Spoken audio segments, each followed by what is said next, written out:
المحتوى اللي ما يختلفش عليه اتنين. هتجيبي اللحمة تقطعيها زي ما تحبي القطع والكمية اللي تحبيها، وبعدين هناخدها كده تحت الحنفية نديها شطفة خفيفة. هنجيب طماطمية، بصلاية، جزراية، هنقطعهم مكعبات. هننزل بمعلقة سمنة صغيرة خالص، مش عايزين سمنة كتير يا جماعة، هي معلقة صغيرة. هتنزلي بالطماطمية والبصلاية والجزراية تبدأي تشوحيهم تشويحة خفيفة، وبعدين هتنزلي عليهم باللحمة.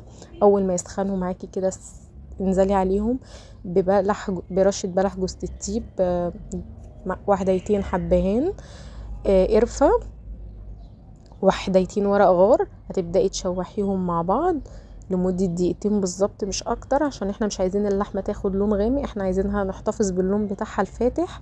هنبدأ نحط فلفل اسود، جنزبيل، زعتر للشوربة عشان تاخدي احلى شوربة منها. هتشوفي معايا الشوربة ولا هتعمل معايا ريمة، وهتاخدي احلى شوربة هتشوفيها معايا دلوقتي.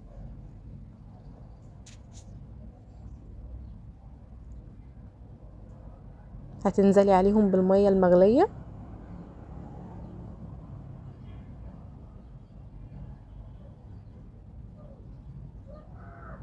بص مفيش اي ريح حصل على الوش.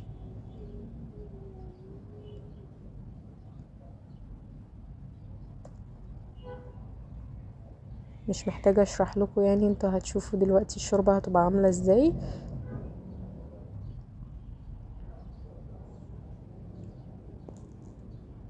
هتجيبي عيش هتبداي تقطعيه مكعبات كده معايا بالمقص، وتنزلي عليهم بمعلقة سمنة على الطاسة، تبداي تشوحيهم.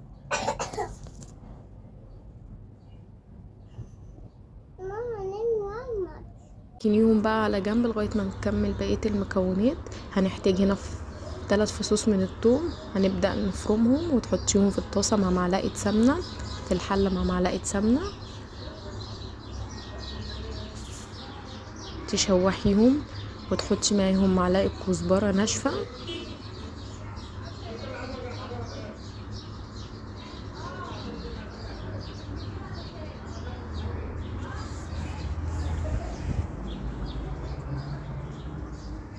اول ما ياخدوا معاكي لون كده هننزل بربع كوباية من الخل.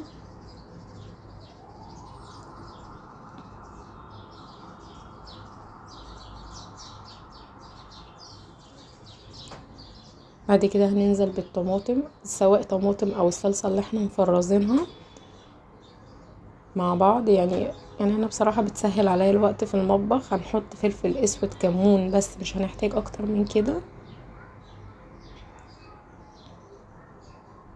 ومعلقة الملح.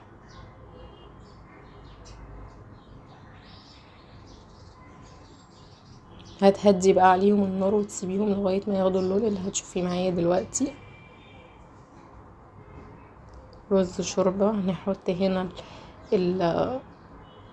العيش، وهنبدأ نحط معلقة شوربة ومعلقة صلصة عشان يدوا طعم للعيش، مش عايزين اكتر من كده. هننزل بالرز، معلش مقطع الرز ده ما كانش متصور معايا، اتحذف، فانا بعتذر منكم. ادي الشوربة.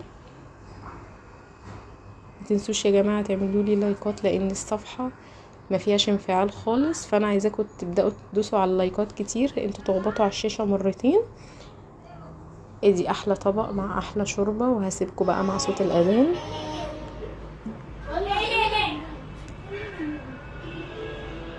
ما تنسيش تعملي لايك للفيديو.